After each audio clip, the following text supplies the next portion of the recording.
doesn't even go here. Yesterday I did Gucci, and today Fendi, so It's hot. Hey, it's Nikki Jensen. And Brie Piccone. And we're Late to the Party, a podcast about film, fashion, and pop culture from two best friends, mentally in the woods, doing a secret blood oath, and also sharing a pair of pants. Ya-Ya! Ya-Ya! So, wow, what an intro. I feel like that's, whoever's listening is going to be like, what are you guys doing? Everything. All the rituals. Everywhere, all at once.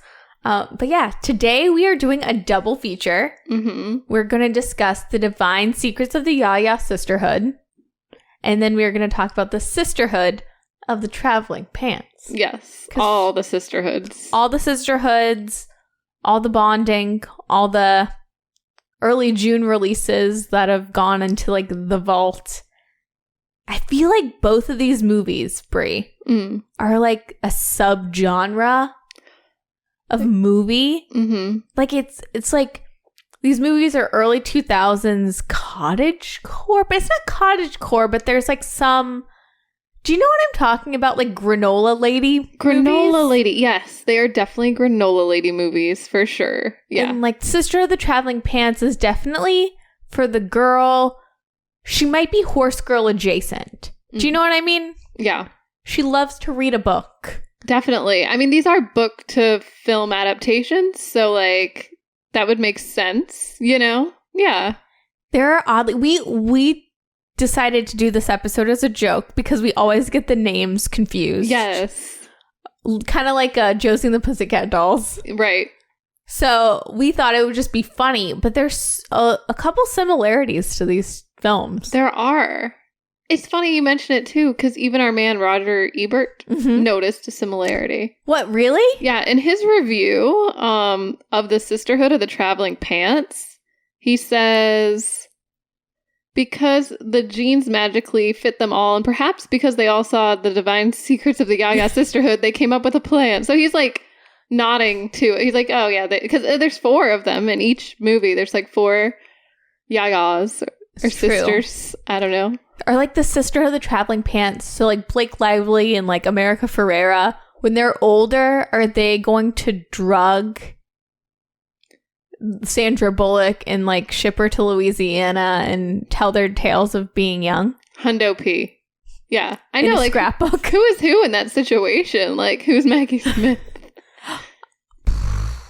Definitely Amber Tamblyn, I think. Yeah, that's what I was thinking. Yeah. She's a little wild. Because she has blue streaks in her hair. Duh. Yeah. It's like very early 2000s code. Yeah.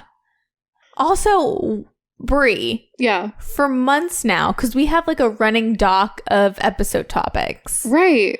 You've been like, we gotta watch The Divine Secrets of the Ya-Ya Sisterhood. And I'm like, why? Because back in, 2019, it was a magical night.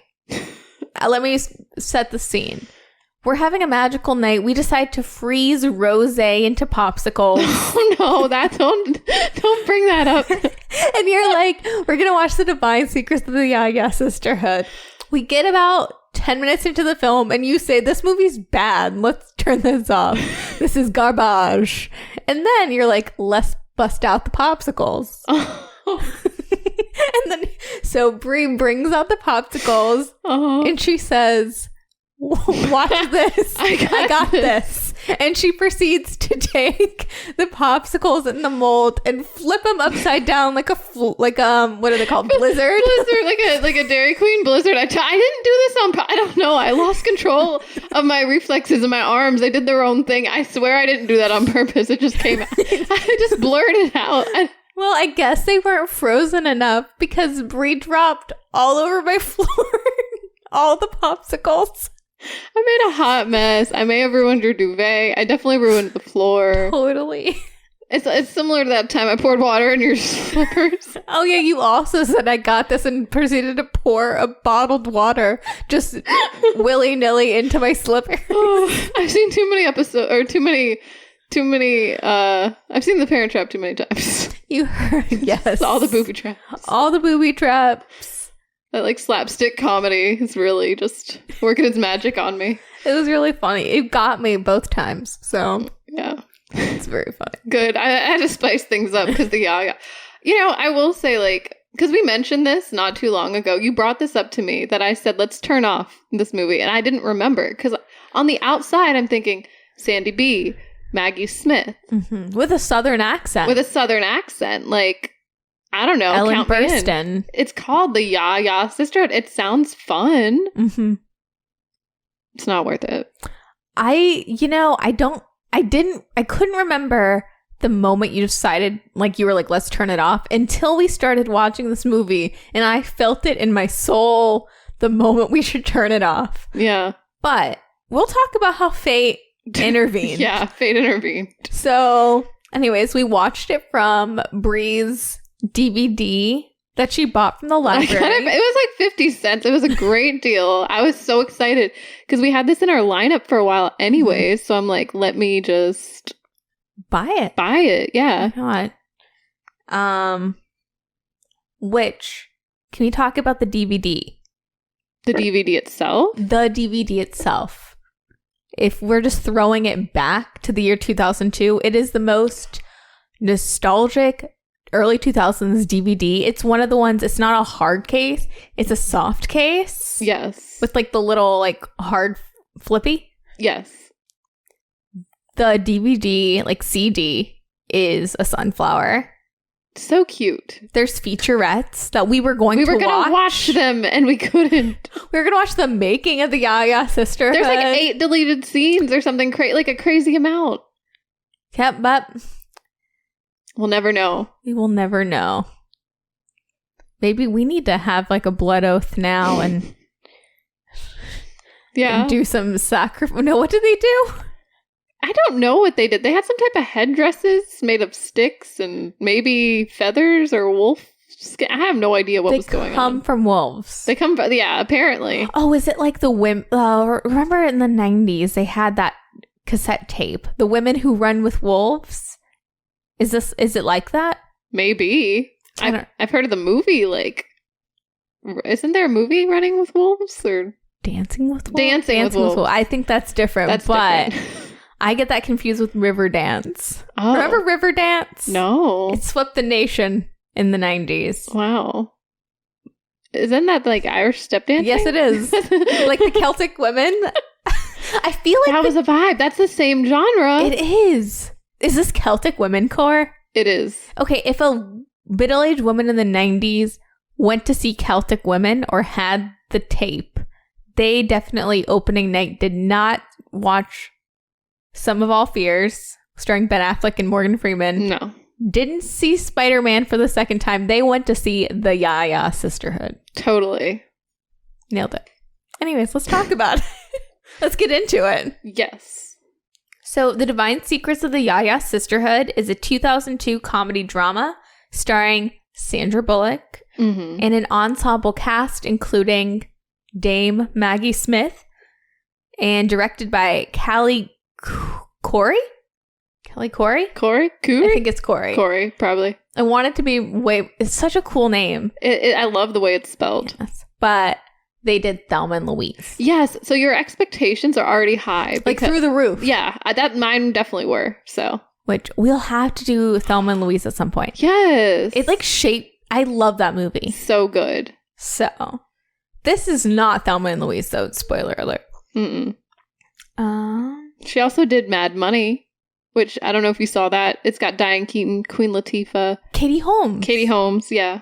I think I have. Did we watch that one day together? Yes, it was like an off day. We're like, what are we going to watch? Okay, I guess we'll watch Mad Money. There's nothing else on. It was like the heyday of Netflix when there was like Clueless on Netflix all the time. Yeah.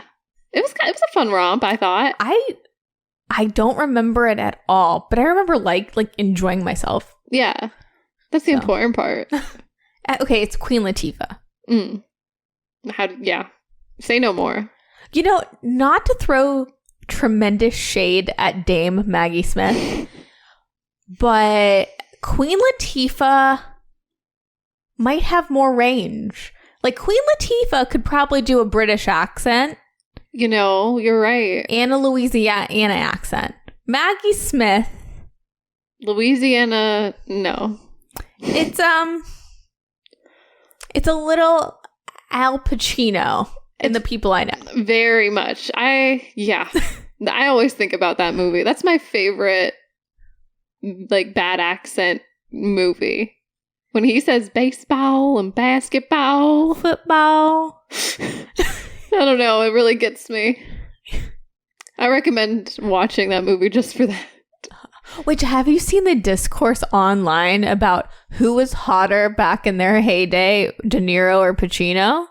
That's a hard one. I mean, no. What do you think? I don't know. I'm torn. Who was hot? It was Al Pacino. I was going to say it might be Pacino. No offense to De Niro. If we were on different sides, we could be a part of this meme, but we're just, we agree. We're just both Pacino girlies. I think De Niro older is more attractive, but Pacino younger is, if that makes sense. I don't know. He still looks good. He's Al Pacino, but something about him in his Scarface days with his like baby bangs. Even before that. Yeah, definitely. Yeah. So cute.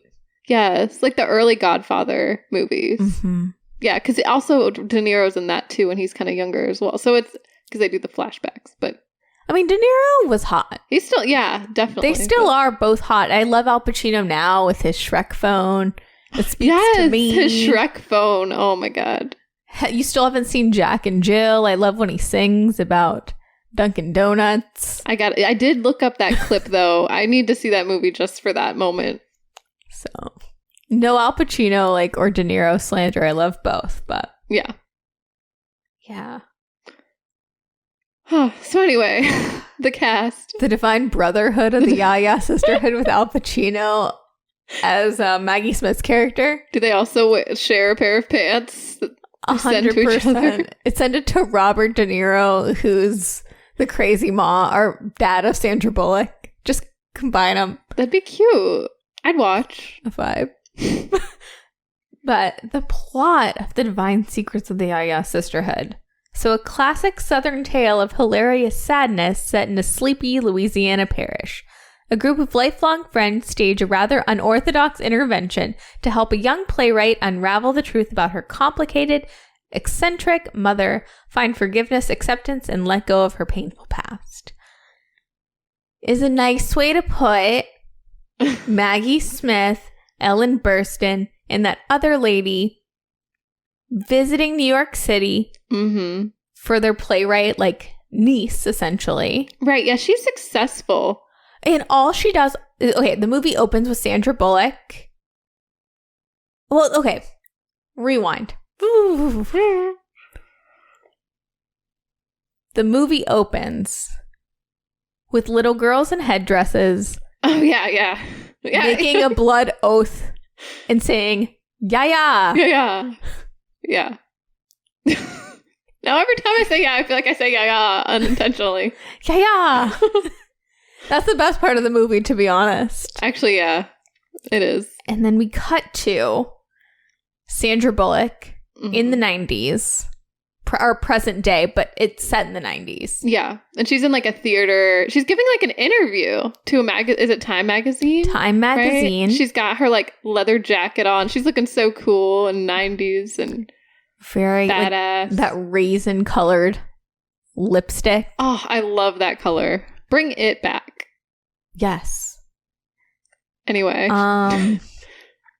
But Sandra Bullock plays Sita Walker. Which you can't not say with a southern accent. Sita Walker. Maybe that's how Maggie Smith got into character. She just kept saying her name. Sita Walker. And then she went, ya-ya. Yeah. Yeah. Oh, I'm sorry. Ya-ya. Y'all. Yeah, she just So yeah, Sandra Bullock's character, Sita, she says in this interview kind of some disparaging things about her mom. Right. She's she's an alcoholic. She wasn't there. She was a horrible mom. Yeah. So the Ya-Yas, which include Maggie Smith, they decide to go up to New York City and roofie Sandra Bullock's character. Mm-hmm. And drag her back to Louisiana and hold her against her will. They kidnap her. Until she makes up with her mom. Yeah, it's pretty messed up. And then doesn't she have to go to like, I don't know, she has some type of rehearsals or something. And she's like, wah. Basically, they try to ruin her life and her career in one fell swoop. Just so she can make up with her mom. Basically, yeah. And they're like, you have to read this book. This terrible, we'll let you go. It's a terrible scrapbook is what it is. And it's hard to understand. Oh, really? I thought they did really great with the scrapbooking skills. Maybe that's why they felt the need to legit roofie her. They were just showing off their scrapbooking skills. And you would think, I know, okay, Brie, we get in trouble for one, mixing our characters with the actors. Yeah. We might say things that are not true or like... Slander for legal reasons. We got told recently by a lawyer friend of ours we shouldn't say such slanderous things. However, in this movie, Sita gets roofied. She does. No, it's a literal roofie. I mean, it's just a fact. Because even the ladies say it. They're like, "Wait, is that a roofie?" They're like, "Isn't that the?" I think they use the word date rape drug. They do say date rape weird. Drug. And they say it so like, they're like, hoo-hoo-hoo, we're giving her a date rape drug in these Cosmos. Yeah, because they all go out to this like dinner, because she's like, fine, I'll talk to you guys, whatever. And then next thing you know, like, everything goes dark and she wakes up in Louisiana. And she's rightfully mad. And then she finds out her fiance is in on it. Yeah, he's like, you need to make up, you gotta sort this out. He doesn't get it. He means well, but he's... Totally. Except boundaries. This is what this movie really taught me. Boundaries. Boundaries are very important. They are. Yeah, I found this movie very triggering, to be honest. I won't go into detail, but I think that's part of the reason why I never wanted to watch it before. So, I'm like, yeah, there's that. Like, I feel like... I don't know. There's some toxicity happening here. Yeah, I think after this movie, Sandra Bullock's character would definitely need better help. She would need even more counseling. She already said she's been counseling for like years, like 9 years or something like that. And now she's going to need extra because now she's not going to trust any. She won't be able to drink champagne again. No, she's going to need, what is that one called? The type of therapy where you like, it's like EMDR? Yes. Because there's going to be so many things that are going to trigger her now. Yeah. She's going to see a Cosmo and just like... Flip out, yeah. Flip out. So, Brie. Yeah. If your Ya-Ya has roofied you, how would that make you feel? I'd be like a lot like, I think Sandy B's character and just be like, or Sita, just be like upset. But she does get in, okay, as someone who is estranged from a parent, I would say I understand the maybe wanting to know more to a degree. Yeah. But still, I think you'd be pissed. I don't know. I'm surprised that she stays that long in like this cabin in the woods or wherever they are. I don't know. Where are they? They're somewhere in Louisiana. They're close enough. Are they by the bayou? I don't know. Like, it's hard to tell. They're in general Louisiana, but close enough to her mother. But they don't know. It's complicated. It is complicated. But this movie's not as fun as the movie. It's complicated. That's a movie. That's pretty great. Yeah. Also, I don't understand this, like, she doesn't actually get any answers. Like, I don't know, too. Well, she might. Well, we don't know, because so fate did intervene, and the movie shut itself off about halfway through, so we'll never know what happened. I mean, I did look it up, and I think she does end up making up with her mom or something, but... Oh, see, I didn't look it up. I was like, it's going to be a mystery to me until this DVD works again. Yeah, but I guess they explain why she was abusive or something, but I don't know. When I read it, it didn't exactly say why, so it's still kind of a mystery to me, but... I don't know, because at least the parts that we watched, it didn't explain much. They just, like, basically flash back to them their shenanigans, and they're, like, flashing in the car. It's, like, the 50s or the 40s. It's the 30s. The 30s. The late 30s, which is why it has to be set in the 90s because then your timeline gets a little wonky. Yeah. But the young version of the mom, the younger version of the mom is played by Ashley Judd. Right. Who looks gorgeous. She does. Yeah. I mean, that was cool. Yeah. She also does no boundaries, but... No boundaries. You know. But she seems like a cool mom. Yeah. You know how, like, growing up, you'd have friends with, like, cool moms, and you're like, I don't know, are those moms, you know, okay? Yeah. That's kind of like her vibe. Yeah. But on the real, if my yayas roofied me, I think I'd be so bothered in my core that they did that all without my permission that I couldn't forgive them. You'd be mad at them. But she's only mad at them for like a second. I feel like I'd be so, like, hurt or something, like, you know, like, bothered. Yeah, I think if anyone roofied me, I would just be I probably wouldn't trust again, ever. I already have trust issues, and that would really send me on. Yeah. Like, well, you were there that time that I think I got roofied. Wait. Where were... Oh, wait, I remember. We were at that New Year's Eve party. Yeah, that was crazy. And that girl handed me that drink. Hey. I don't know. Don't take drinks from strangers. Yeah, or apparently your yayas. Or your yayas from anyone. Trust no one. Yeah, no. If you see someone that looks like Dame Maggie Smith, run. If they have a southern accent, run.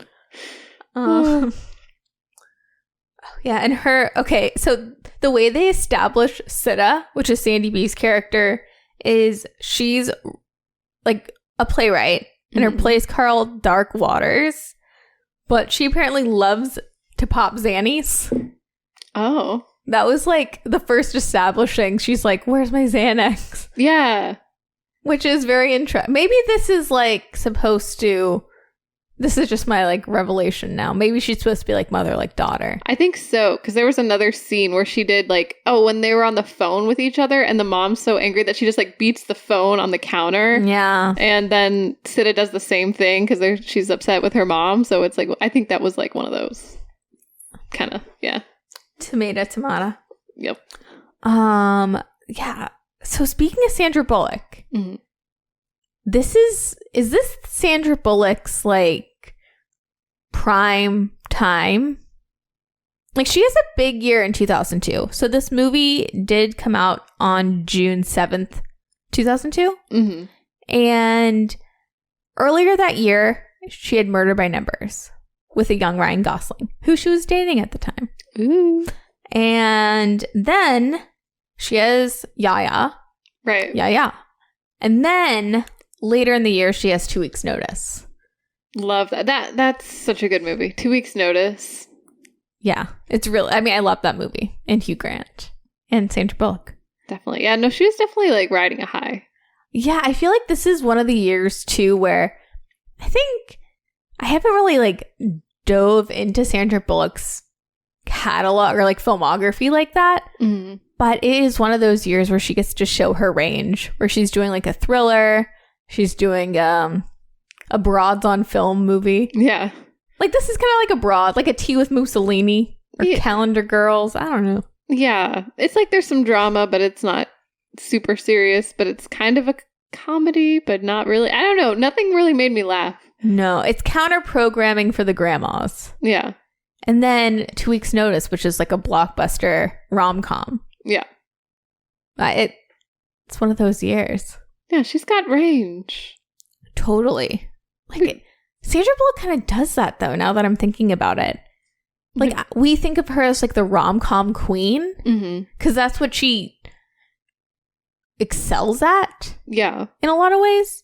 But, like, even, what was it, 98? Like, she has, like, Hope Floats, but also Practical Magic. Practical Magic. Yeah, that one's so different. And then, or, like, in 2000, Miss Congeniality is like her big blockbuster, like, comedy, but then she has 28 weeks, 28 days. The one where she's in rehab. Yes. Oh, that one looks I haven't seen it. I started to watch it, and I watched the previews, but it looks so dark and it's hard. I don't know, but, like, it looks like it might be good, but it's, like, such a different It doesn't look like it's fun and games, is all I gotta say. It looks Definitely really not. serious. I'm like, oh, damn. But Sandra Bullock kind of does that, though, because like in 2009... Premonition, and what's the other one of that year? Is it 2009? No, 2007. Premonition's 2007. 2007. Okay, yeah. Sorry, I kind of blurred out premonition before Gotcha. thinking about. You had a premonition. I had a premonition. You were like 2009. It's going to be a big year. I didn't want to skip over that because dramatic acting. I don't know. True. But sorry. No, 2009. Is that the proposal? Proposal. My least favorite movie of all time. All About Steve. Oh my god! I thought you were gonna say Proposal's your least favorite. No, I was like, love what? Proposal. What's changed since I last spoke to you? I love that movie. Yeah. But then The Blind Side, which wins her the Academy Award. Oh yeah. Range. Wow. She does it all. Yeah. Oscar-winning film. My least favorite movie of all time and Razzie winner. One of my favorite rom-coms of all time. Sandy B. The answer is always Sandy B. Yeah. Anything else? Honestly, I feel like I don't know what to really say about this movie. It's kind of messed up. Yeah, the premise is so wackadoodle. Yeah. And they really don't paint the mom in a very good light. Like, at least in the flashbacks. Maybe it's because of where the DVD stopped as well. True. And we'll never know, really, what happened.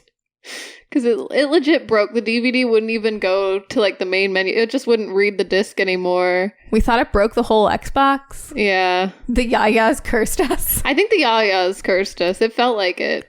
It was Dame Maggie Smith, who just lives in the TV. Yeah. Was like, not today. Ya-Ya. She was so sassy, too, though. I kind of loved her character. Yeah, I wanted more. I wanted more of her terrible Southern accent just for the lulls. No one talks about it. It's so bad it's good. No one ever, is like, you know what's crazy pants? Maggie Smith and the Ya-Ya Sisterhood. She should get a Razzie. Truly. Or a nom. Do it, not posthumously, because she's still alive, thank God. But, what's it when it's, back in time? We're bringing it back? Retroactively? Yes. Retroactive Razzies. Yeah. Or a Blockbuster award. Hey. Give it to her. Because she deserves it. All her flowers. Yeah, I think with the Ya-Ya Sisterhood, I really couldn't get over that they roofied her. Yeah. It kind of lost me. Yeah.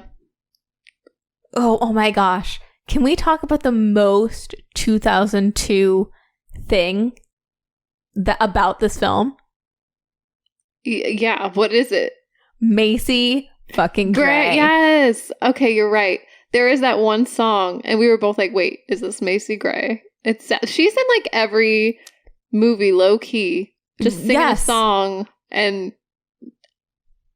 she's like the soundtrack throughout the 2000s. I did not realize until looking up her IMDb how many songs of hers are featured. It's not just I Try. No, she has more songs than I Try.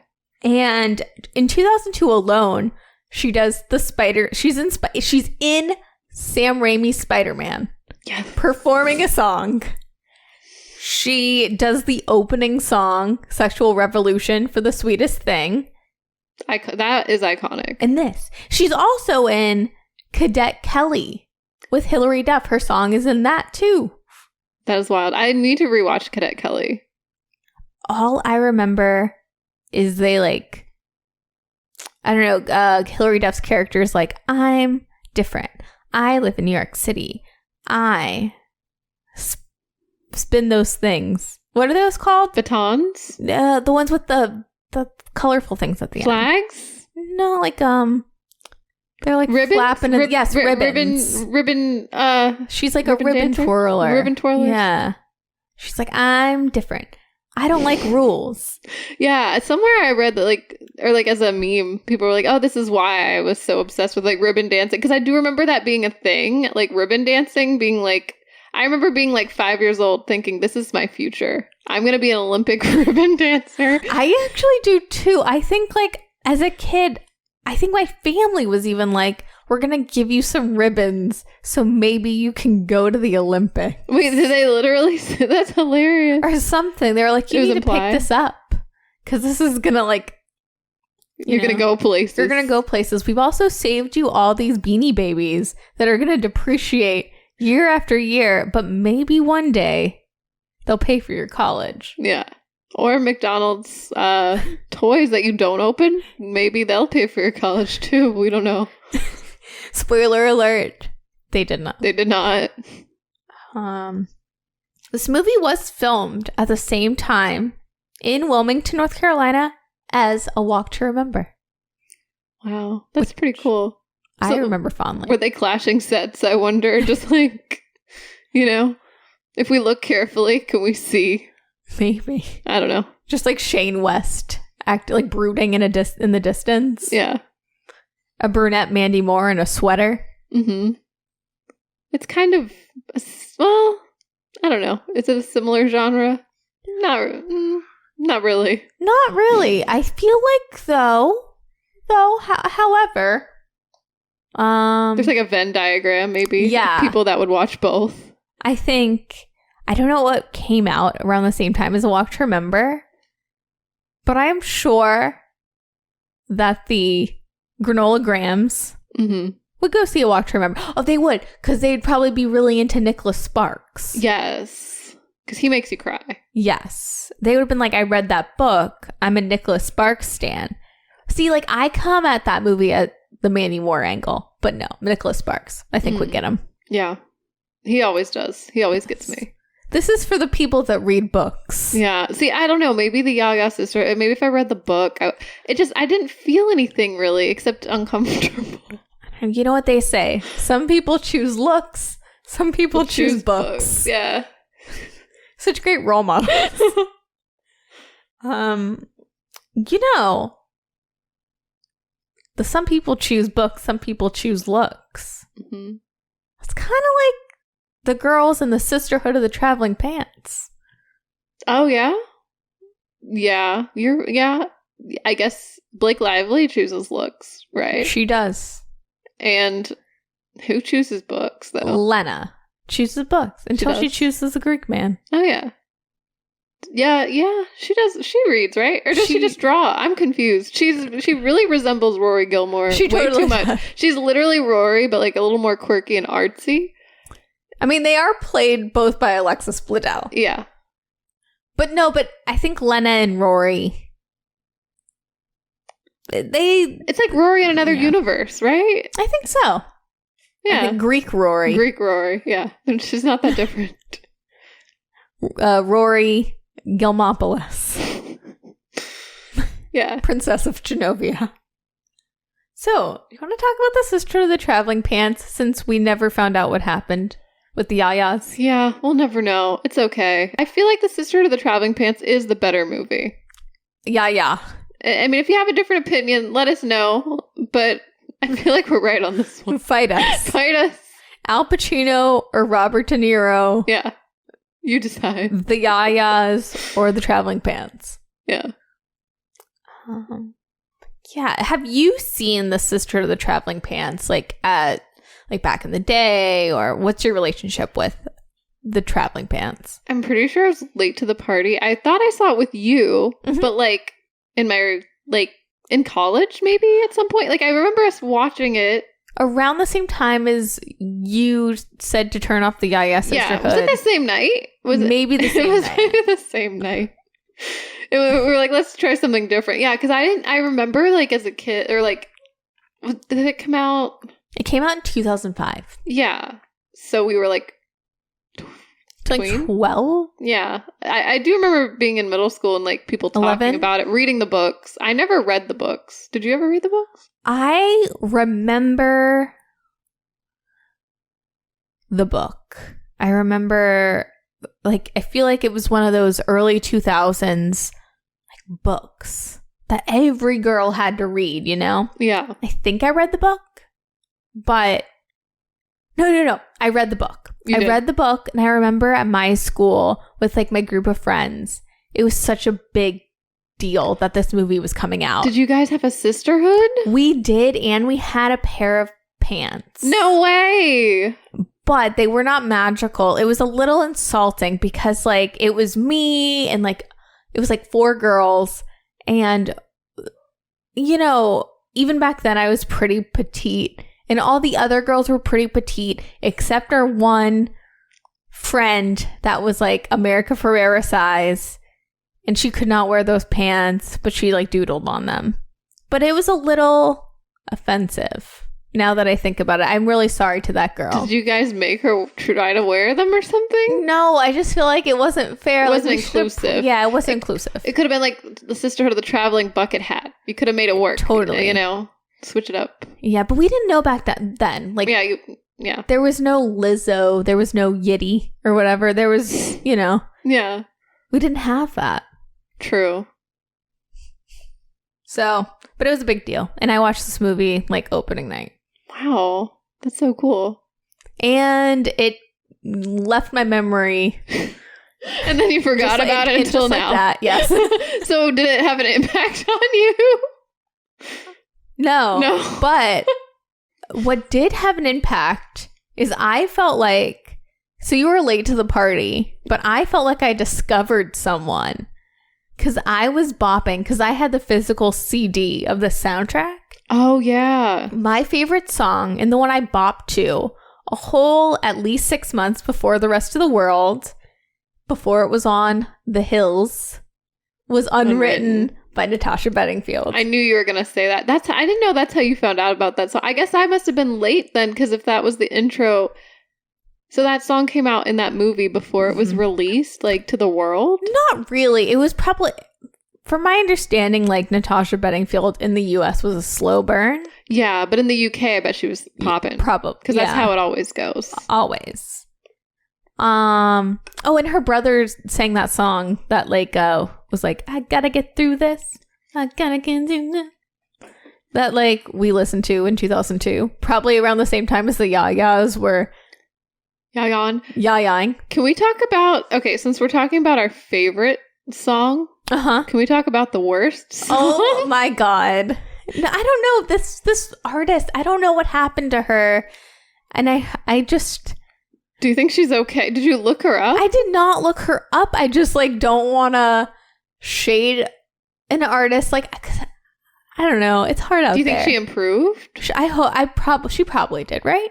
Okay. Yeah. Are we not using names? Are we just gonna... Let's just say the song is not great. Yeah. So what's the song? No, you can continue. I just want to preface with... Okay.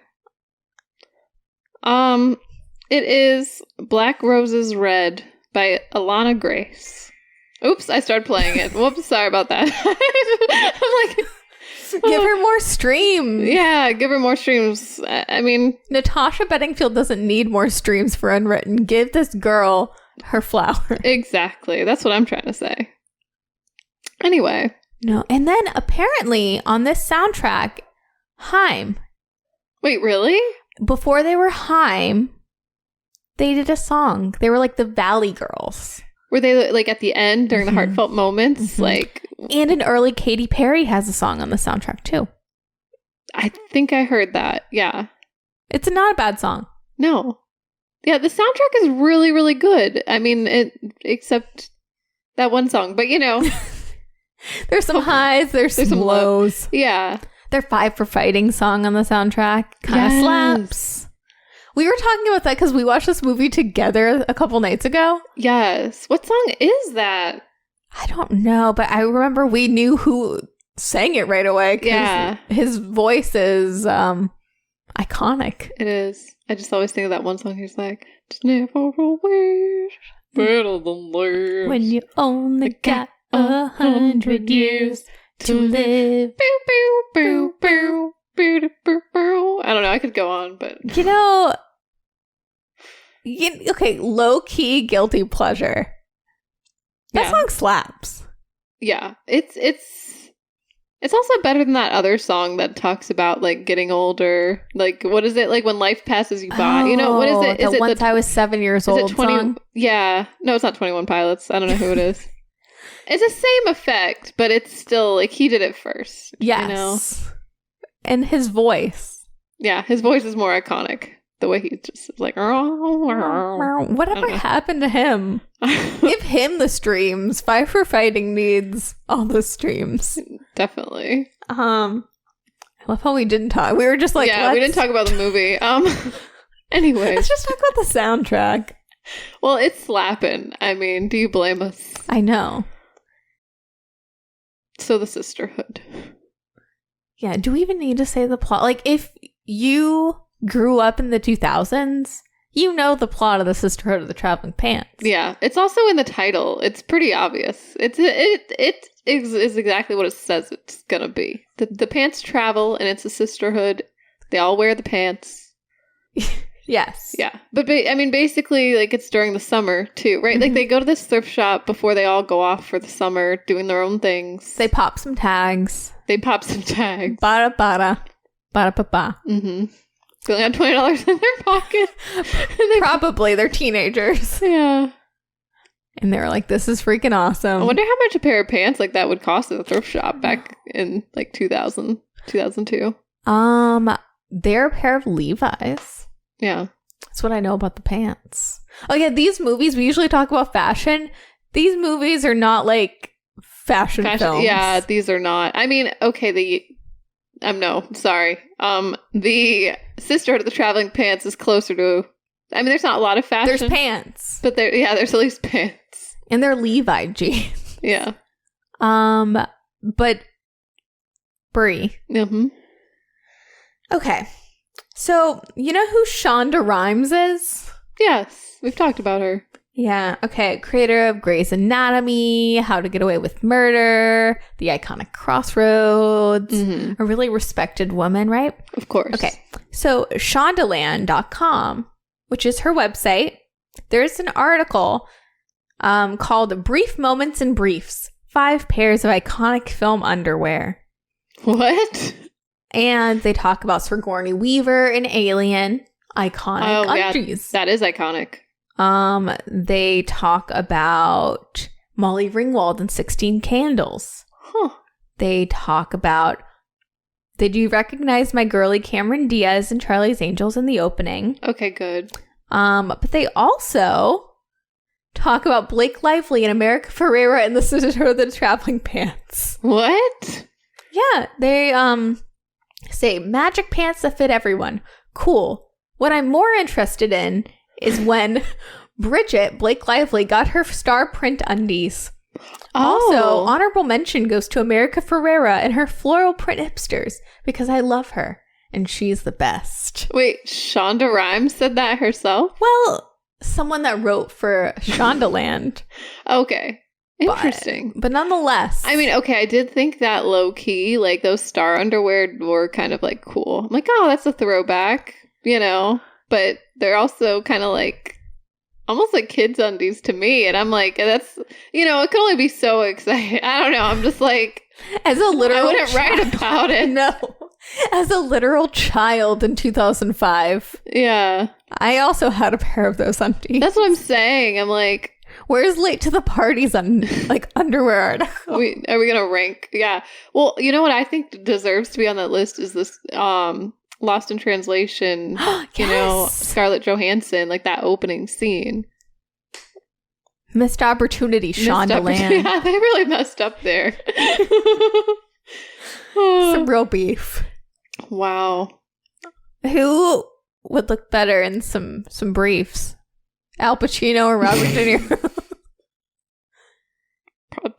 I don't know. Pacino? I think he's got the bod. I don't know. Robert De Niro, maybe. Oh no, we're divided. A house divided. Which is one of the plots in Sisterhood of the Traveling Pants. Sorry, that was the timer. But the Romeo and Juliet, A House Divided. Lena, played by Alexis Bledel. Oh, yes. It is very much like they're trying to rip apart their love. The love. Okay, yeah. So the 4 friends. Sorry, I think we should probably really establish what's going on. Yeah. Back up the Brinks truck a bit. Yeah. So sorry, I saw the underwear. I just had to let you know. I've been wanting to tell you for days about that Shondaland article. That is so funny. Were you just searching like the fashion in the movie and that's what pops up? I truly tried to look up fashion for both films and that's the best I got. Gotcha. It was brief. You tried. But thank you. So yeah, it's about 4 best friends. We have Bridget, which is the film debut of Blake Lively. Wow. So this is before her Gossip Girl days. Mm-hmm. Before she was Serena van der Woodsen, pre-nose job, Blake Lively. Oh, I thought something was different, but I couldn't tell. She seems really lively in this movie. No, oh my God, I love Blake Lively. Just in life. Same.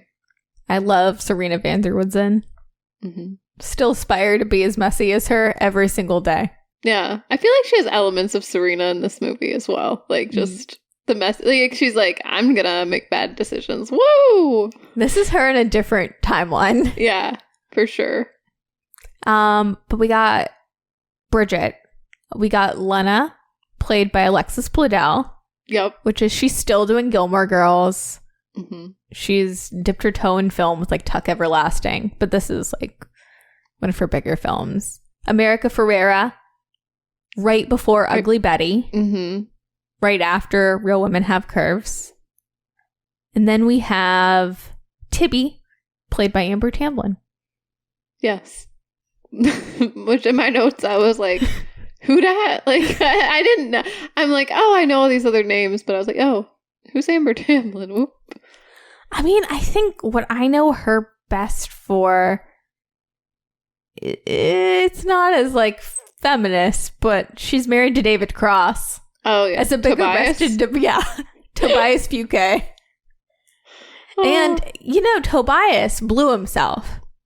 What? You know the joke where he's in blue and he's like, I blew myself? Oh. And Tibby, Amber Tamblyn, has blue streaks. They're just trying to wrap it all in a pretty bow. Oh, perfect. I think you nailed it. I don't think we need to say any more about it. And that's it. Well, thanks for listening.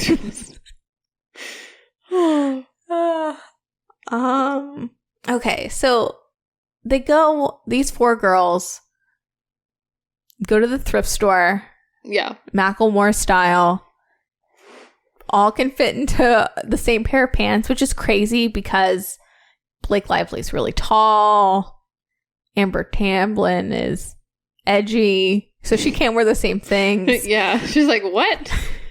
I'm wearing normal clothes. This is horrible. America Ferrera has curves. Rory Gilmore's doesn't wear pants. She only wears skirts. Yeah, okay, yeah. What was up with that? She was like, I don't know, guys. I don't do pants. Like, I don't think so.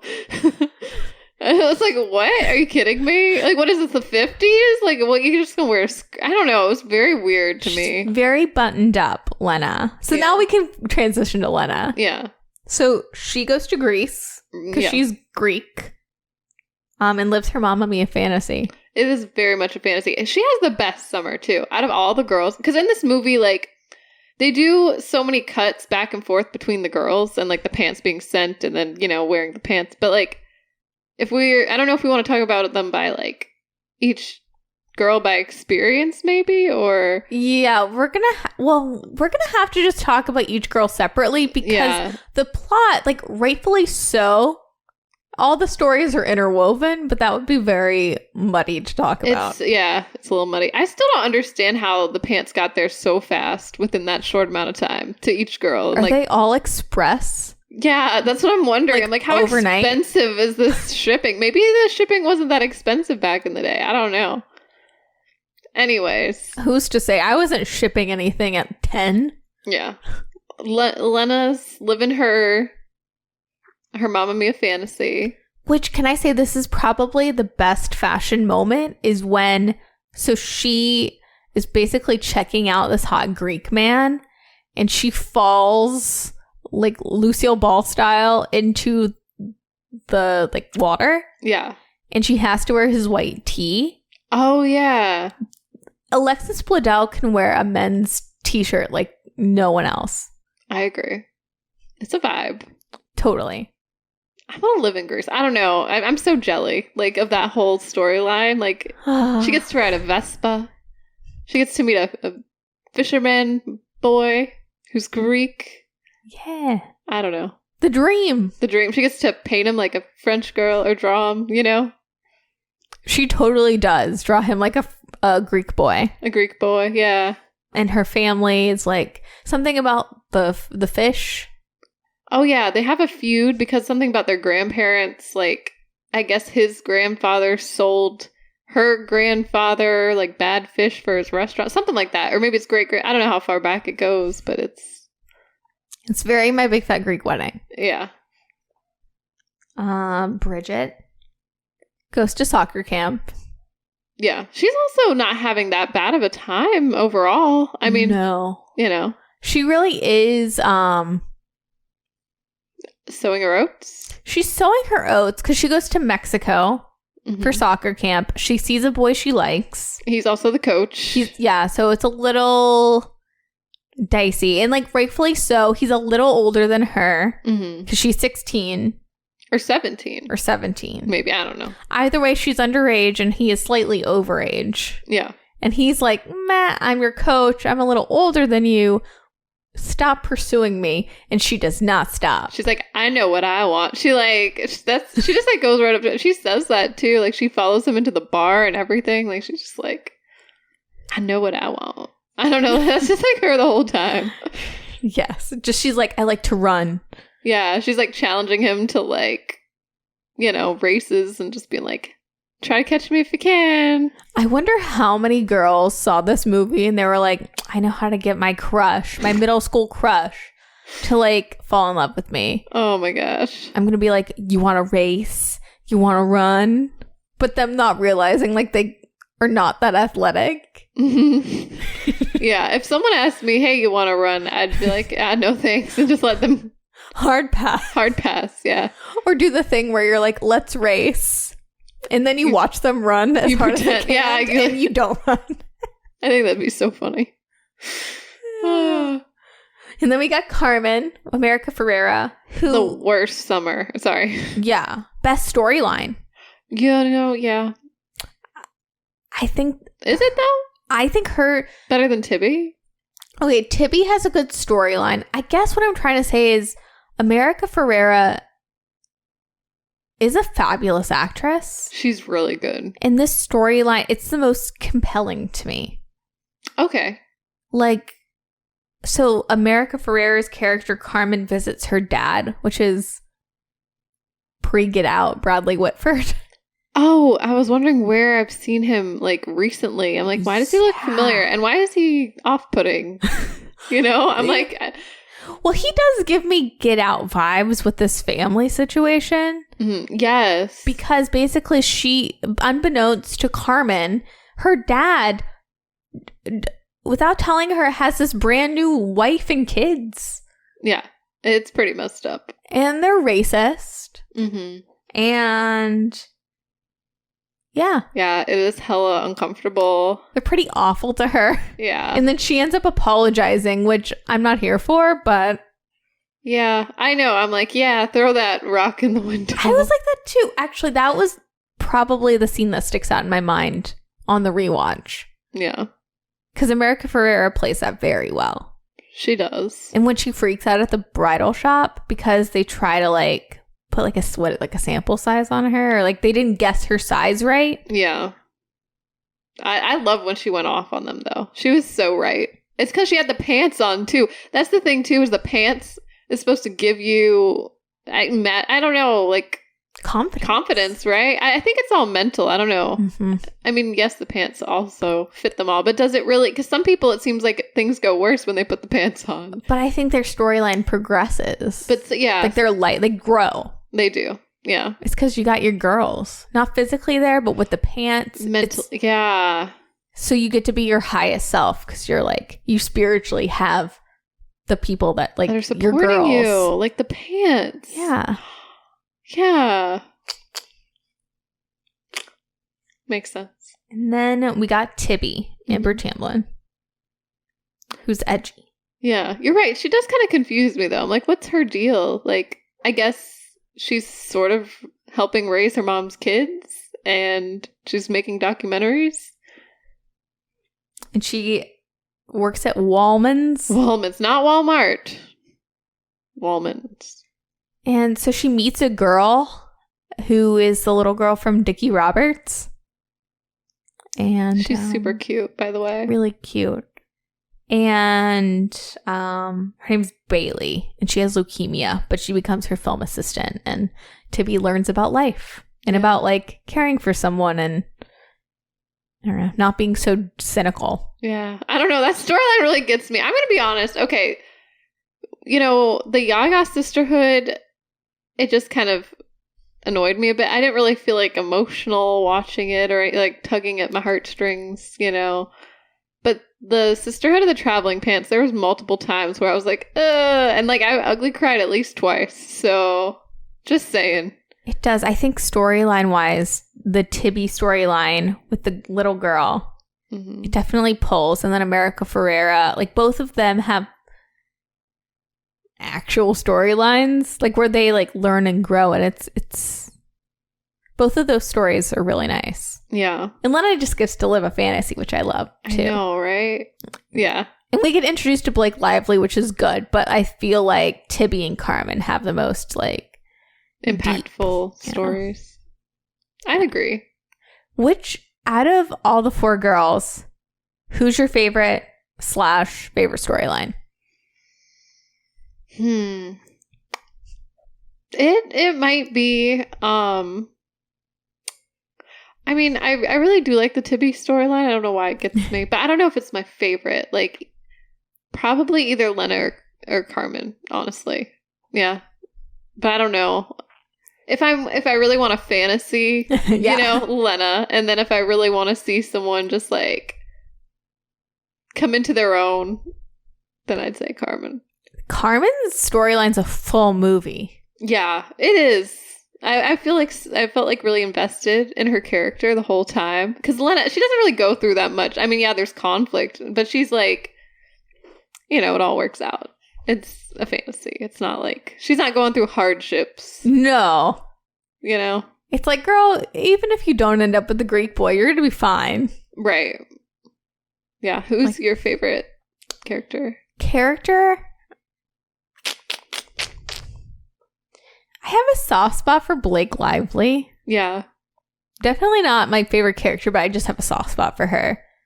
My favorite character is Lena. My favorite storyline is also Carmen. Okay. Yeah. Yeah. Case closed. I know. Well, that's a wrap. That's a wrap. We could play the box office. Oh.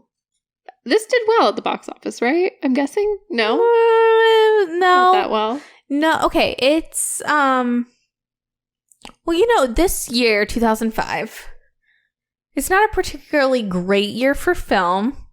Crash did win Best Picture. Mm-hmm. So, you know, everything is a little wonky this year, 2005. Like, 2004 was such a good year. Yeah. 2006 was a pretty good year. 2005 for film in general is... yeah. It's... has a lot left to be desired. The Sister of the Traveling Pants did not do as well the opening week at the box office. But it also... The Ya-Ya's. You've got Sandra Bullock. You've got Maggie Smith. It is truly like counter-programming to what's going on. Mm-hmm. By 2005, like this is for the horse girls. This is for the girls that read. Yeah. You know, there's not a lot of big stars. So it's number 5 opening weekend. Okay. That's not too bad. No, it's modest. It's not like, whoa. Wait, what was the Ya-Ya? It was 2. It was the opening week, so June 7th, 2002. It was Sum of All Fears, which is also very interesting. It's a movie that like did really well at the box office, would not do well nowadays. Like, it's such a random movie, you know? It's like an adult film. Huh. Based on what, like a John Grisham novel or something. But yeah, number 2, Ya-Ya. That is wild. Yeah. It's because they put a spell, a blood oath. They did, yeah. That was what they were summoning in 1937. The box office numbers? They were like, we're coming out on top. And now I'm just curious. What came out? Like, what was in that box office? I know we were past Ya-Ya. Oh my God. Another similarity. Can I just list off the top 5 box office for 2002 really quick? Go for the weekend of the Ya-Ya Sisterhood? Yes. Okay. Number 1, Sum of All Fears. 2, Ya-Ya. 3, Star Wars Attack of the Clones. 4, Bad Company. 5, Spider-Man. Can I give you the 5 for the Sisterhood of the Traveling Pants weekend? Of course. Madagascar. Best movie of the year. Out of all of these, might be my favorite, Loki. 2, The Longest Yard. 3, Star Wars Revenge of the Sith. 4, Cinderella Man. 5, Traveling Pants. So another similarity, the Star Wars movies. Yeah. In the opening weekend, both at the 3rd spot. A Star Wars. So what do you say? Like, the counter programming of it all? You think people were like... Oh, no, I just think it's really interesting that number 3, both box offices. Oh, for both. Is a Star Wars. Huh. Was that in the Ya-Ya's, like, master plan? I think it was. I think they gave the Star Wars a Cosmo and took them to Louisiana. They took Star Wars with them because they were like, people are going to be there. Some people might not want to watch Star Wars, and they're going to watch, you know, the Sisterhoods. That is an interesting quinky dink, though. It is. Just a coincidence. Yeah. What does it mean? The Sisterhood of the Traveling Pants was also co-written by Delia Ephron, which is probably why it's so good. That's Nora Ephron's sister.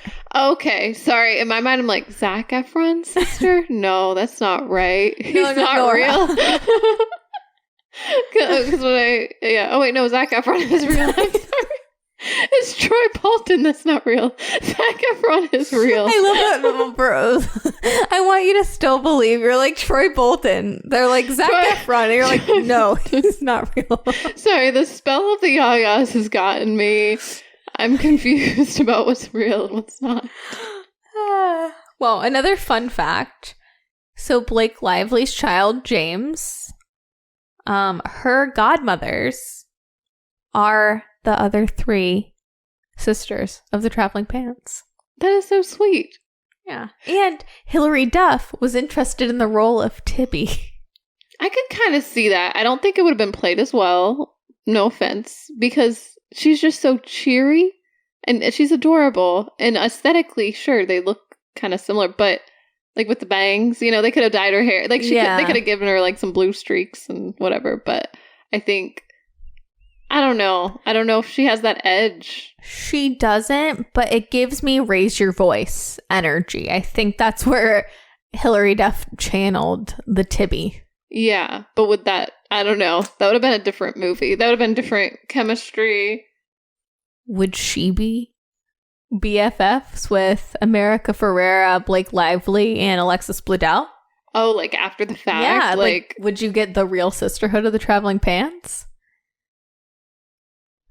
Maybe not. Yeah, maybe. We'll never know. The world may never know. That's really cool, though. I mean, I don't know. I feel like the cast, they do have chemistry. Mm-hmm. It does seem like they really, like, care about each other. Yeah. It's believable. And there is a Sister to the Traveling Pants 2. Mm-hmm. Are we going to watch it?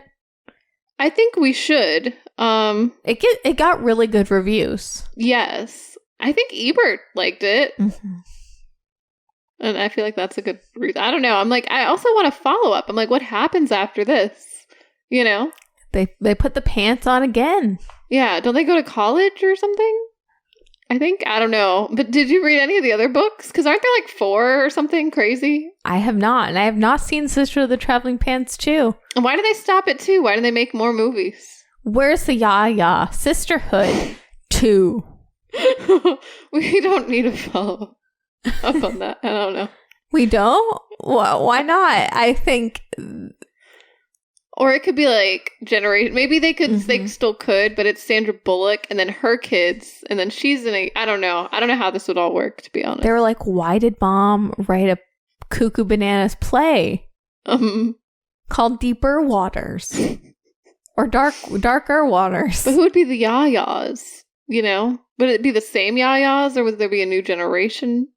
The Ya-Yas are still alive. They are. So you could get them back together. They could drug more people. Before it's too late. Maggie Smith is 90 years old. Yeah. Bring her back. Get her to do her southern accent. She's done with the Downton Abbeys, I think. Bring her back. Bring her back. Yeah. I mean, the Ya-Ya Sisterhood is kind of like a period piece of sorts. Could be set in the 2000s. It could just be the Sister of the Traveling Pants. I just want to combine all the universes. Is that too bad? Is that like too messy? I know I said like let's not do that. Like Marvel's ruined that, but you know I think certain movies it could maybe work.